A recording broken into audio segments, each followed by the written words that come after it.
Oi, pessoal, tudo bem? Boa tarde. Como é que vocês estão? Estão bem? Espero que sim. Pessoal, hoje a gente vai falar um pouco sobre dicas práticas, especificamente da audiência criminal, tá? Como nós vimos desde o início das aulas de prática penal, nós começamos na fase de inquérito, né? Na parte de investigação policial, investigação preliminar, e depois nós vimos também a questão da denúncia, a questão da queixa-crime, e semana passada a gente viu toda a parte do procedimento, do procedimento sumário, do sumaríssimo, do ordinário, procedimento especial, algumas dicas, principalmente relacionadas à lei de drogas, e nós terminamos na fase de memoriais. Semana passada nós tivemos a peça de resposta-acusação, né? Nós vimos todas as questões que nós podemos alegar nessa fase de resposta-acusação. Expliquei para vocês que existem nomenclaturas diferentes, né? Resposta-acusação, defesa preliminar, defesa prévia, nem sempre é resposta-acusação. Procedimento de drogas mesmo, é defesa preliminar, não é resposta-acusação. E defesa prévia, muitas vezes a gente vê até em publicação, em diário oficial, apresente-se defesa prévia. Tecnicamente falando, está errado, né? Já falei isso para vocês. Isso vai mudar alguma coisa? Não vai mudar nada, mas como a gente está aprendendo o processo penal, a gente tem que saber exatamente o que a gente fala, o que a gente escreve, tá? Enfim, hoje a gente vai falar então sobre prática em audiência criminal. São 10 dicas práticas que eu peguei para vocês aí. Eu li alguns artigos, fiz algumas anotações e achei bem interessante a gente falar sobre isso, porque o processo penal em si, toda fase é importante, mas a fase de audiência, né, a fase de instrução e julgamento ali, principalmente quando a gente vai... É porque existe uma preparação prévia, né, que eu vou falar para vocês, em que a gente tem que estar munido, a gente está armado, no bom sentido, né, de saber o que a gente vai fazer, né? Qualquer coisa que a gente fale, o que a gente não fale, pode prejudicar a pessoa, né? Pode prejudicar o acusado, o réu, a pessoa que está respondendo ao processo criminal. E como a gente trabalha com a liberdade da pessoa, isso é muito sério, né? É muito sério mesmo. A gente não pode fazer de qualquer forma, né? É uma dica que eu dou para vocês. E a gente tem que ter seriedade técnica e profissionalismo nisso que a gente vai fazer, tá bom? Por isso que eu vou passar para vocês, são dicas, né, bem práticas mesmo, que a gente consegue visualizar no dia a dia, quando vocês forem fazer as suas audiências criminais, tá certo? Então, vamos iniciar aqui. Eu vou tentar ser, hoje, né, como a gente tem feito nas últimas aulas, eu passo aquela parte teórica e daí a gente vai para a peça prática, né? Hoje eu vou tentar ser mais prático, né? Passar mais questões práticas para vocês, tá bom? No final a gente vai fazer uma peça prática que vocês vão fazer. O prazo, por conta da aula está sendo gravada, eu vou estender esse prazo, né, até amanhã, para vocês entregarem, né? Vocês vão ter mais tempo de fazer.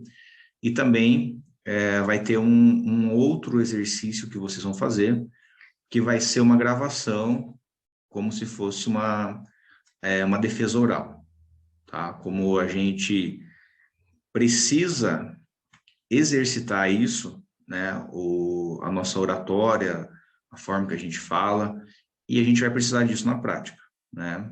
A gente vai falar com o delegado, nós vamos falar com o promotor, a gente vai falar com o juiz, a gente vai perguntar para a testemunha, a gente vai perguntar para a vítima, o juiz vai, né, vai apresentar questões que a gente vai precisar se posicionar, ou seja, são várias questões do dia a dia, que isso a gente vai aprendendo com o passar do tempo. Mas, como a gente está tendo aula de prática penal, e se essa aula fosse online, né, fosse ao vivo, a dinâmica seria também da mesma forma, todo mundo teria que apresentar uma defesa oral, mas como, por conta das circunstâncias, né, como eu já falei para vocês, vocês vão ter que gravar, enfim, depois no final eu vou falar para vocês como é que vai funcionar, certo? Vamos para a aula então, E assim, qualquer coisa que vocês tenham dúvidas com relação a esse material, depois que vocês assistirem, vocês podem entrar em contato comigo que a gente, né, eu vou respondendo vocês, tá bom? Vamos lá, então. Aqui, né, dicas práticas da audiência criminal. A primeira dica que eu dou para vocês é meio óbvia, né, mas a gente tem que analisar o processo, tá? E acontece de muitas vezes, da gente já perceber isso, em alguns casos, de pessoas que pegam o processo e acabam não analisando ele fato a fato, folha a folha. Por quê? É extremamente importante. Muitas vezes a gente pode achar alguma lacuna, algum erro, alguma coisa que a gente possa levantar no processo, tá? Por exemplo, o que eu falo para vocês, eu acho que semana passada, até comentei, na semana retrasada, eu comentei com vocês um caso que eu estou atuando de tráfico de drogas, e eu fui ver o horário de juntada de petição e o horário de comunicação do crime e de lavratura do auto de prisão em flagrante, né? Teve um fato que aconteceu de tráfico, o fato aconteceu por volta das 8h30, 8h40, e só às 1h58 que a polícia comunicou à autoridade policial. Muito tempo, 4 horas aí, né? Quase 4 horas dá. E nesse meio tempo, o laudo de constatação da droga, ele foi feito 00h50, sem ter a lavratura.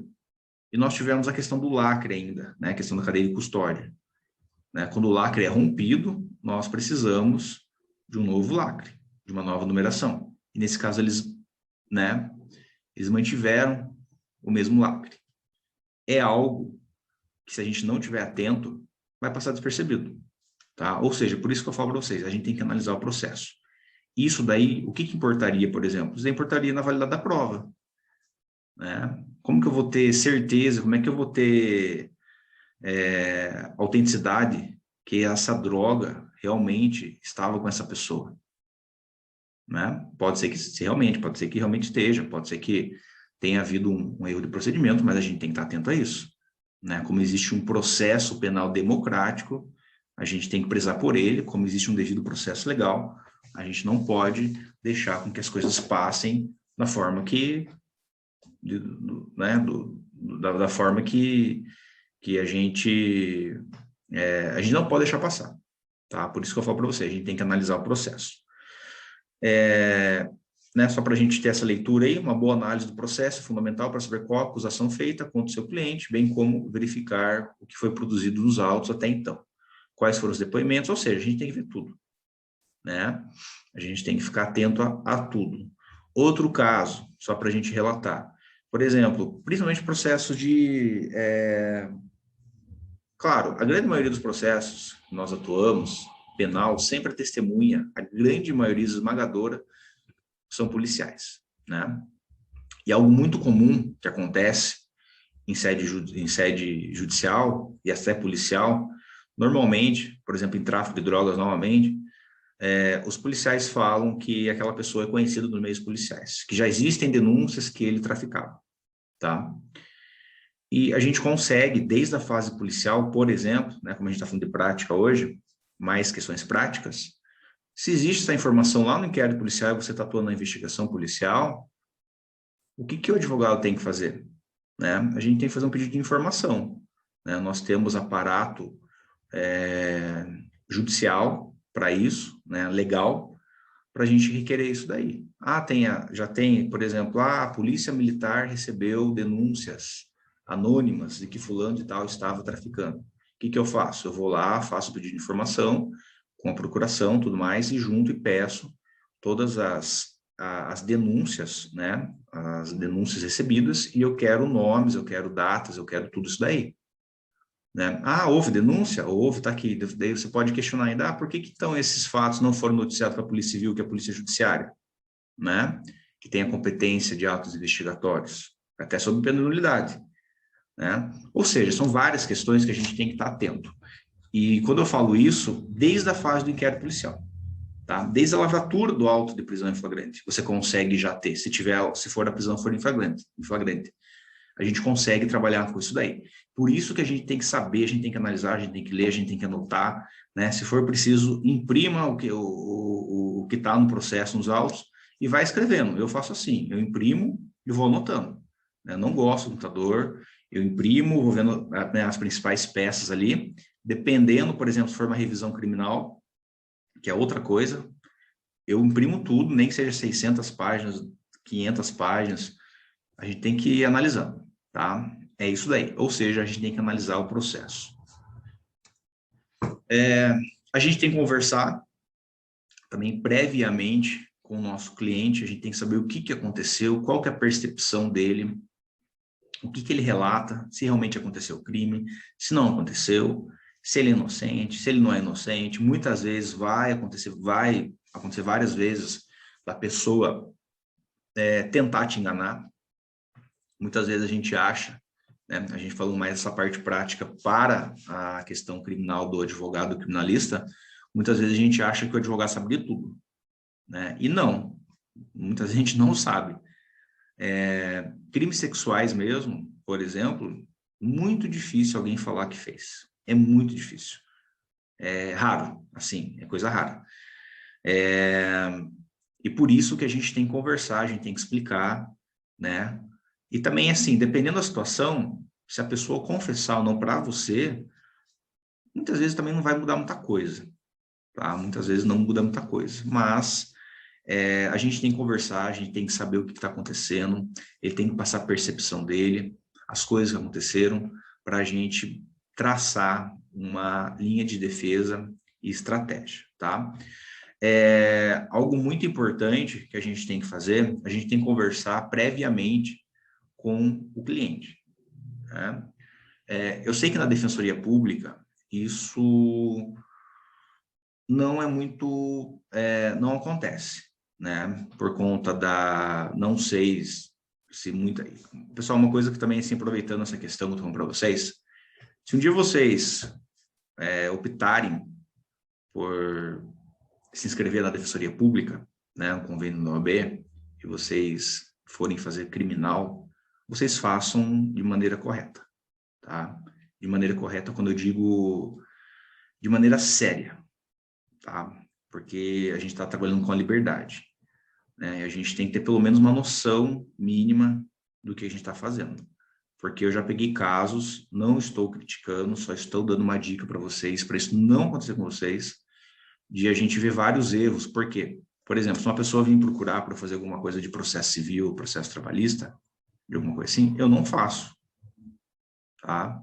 Eu não faço. Eu passo para outro colega que saiba, que seja um especialista na área, né? Porque eu não quero comprometer, né? Não trata, por mais que não seja a liberdade da pessoa, eu não vou comprometer a vida dela, que para ela é muito importante aquilo, para eu perder uma aposentadoria, por exemplo, talvez na área previdenciária, né?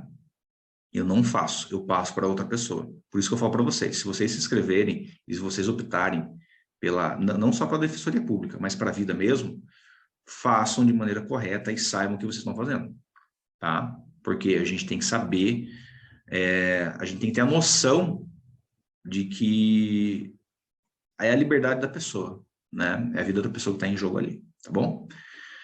Enfim, a gente tem que conversar previamente, como eu estava falando para vocês, eu fiz esse link, muitas vezes da Defensoria, a gente não consegue ter esse contato e muitas vezes as pessoas também não procuram, também acontece isso, né? Tem gente que não está nem aí, né? Essa é a verdade. Mas se vocês tiverem a opção de vocês conversarem previamente com ela, conversa, vai na penitenciária. Hoje em dia, eu estou fazendo videochamada por conta da Covid, espero que isso continue, né? Porque você consegue fazer videochamadas por exemplo, de pessoas que estão em Lucélia, perto do Presidente Prudente, você consegue fazer em Balbino, você consegue fazer aqui no CDP de Cerqueira, César, na penitenciária, Taquarituba, Sorocaba, Capela do Alto, Itapetininga, enfim, essas são as penitenciárias que eu tenho mais trabalhado agora no momento. Né, no estado de São Paulo inteiro você consegue, né? Não são todas, ou seja, é um benefício que a gente teve com a pandemia, porque senão teria que ir em cada desses locais, né? Ficar viajando. Mas, né, a gente tem que fazer. E se acontecer, quando vocês forem advogar, né, a despesa é da família, se isso acontecer, né? Mas isso já esbarra se for